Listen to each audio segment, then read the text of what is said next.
Hello and welcome back to the channel, and welcome back to another GT Sport drift setup.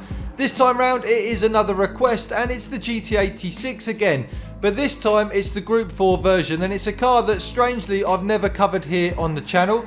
I have done a sub setup that one of you guys sent in before for this car, but I've never given you my settings that I personally use. Now, it's become apparent via a few requests that you guys want to see this one, so that's why we're here, and I thought I'd give you those settings today. Just like the standard GT86, this one is super easy to use and really consistent as well. But the beauty of this is that over the standard model you're getting a little bit more power to play with, and you can really notice it. However, on the flip side, you have also got downforce to deal with that rear wing, which can sometimes make the faster corners a little bit more of a pain. That being said though, if I was choosing between the two of them, it would definitely be this Group 4 version that I'd be going for over the standard one.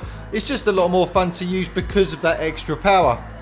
As always, the build that I'm going to share with you today is what I am personally using on this car, and to be fair, I've used on this car for quite some time now. But feel free to use them just as a base. Everyone has their own styles when it comes to drifting in GT Sport. Whether you're on a wheel, a controller, whatever else, make sure you're comfortable with it and tweak it the way you see fit.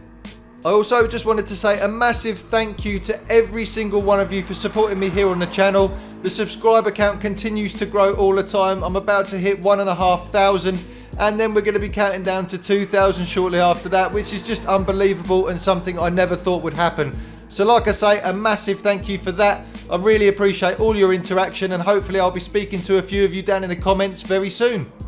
That's enough of that though, let's get back to why we're all here, and I'll take you over to the build that I've got for this car, and I can explain what I've come up with a little bit further. So for the Group 4 86 here, what you're going to need to do is take the power level as high as you possibly can there, so level 3, take it to 138%, and that's going to give you 495 brake horsepower. Weight reduction wise, I've only taken this to level 2 and dropped it to 79%. It is sometimes good to have a little bit of weight on your side while you're trying to drift. It actually helps continue the drift through the corners. So I've stopped there, dropped it to 79%, and that's going to leave you only 948 kilograms anyway. Traction control is set to 0. I've got comfort hard tyres, both front and rear.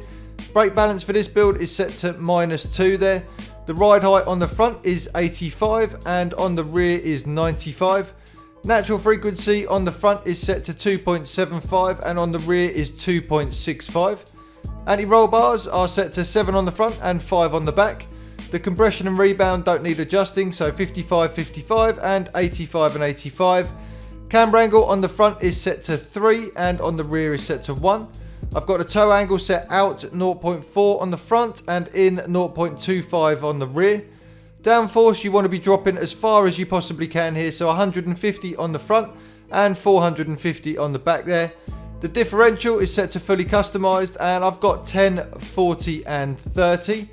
And the transmission here, again fully customized. I've got the top speed set to 162, and I'll leave the gearing on the screen now so you guys can copy that down and make sure you get it exactly the same as me.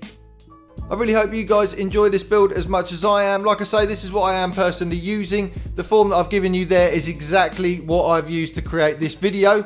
The gearing side of things works fine on most tracks I've put it on. There are some longer, faster tracks you may want to just extend some of those gears out slightly, but as an average, this is working perfectly well. As always, I'm just going to leave you with a little bit more footage of me messing around with the car. Thanks for stopping by the channel today, and I'll see you all on the next one.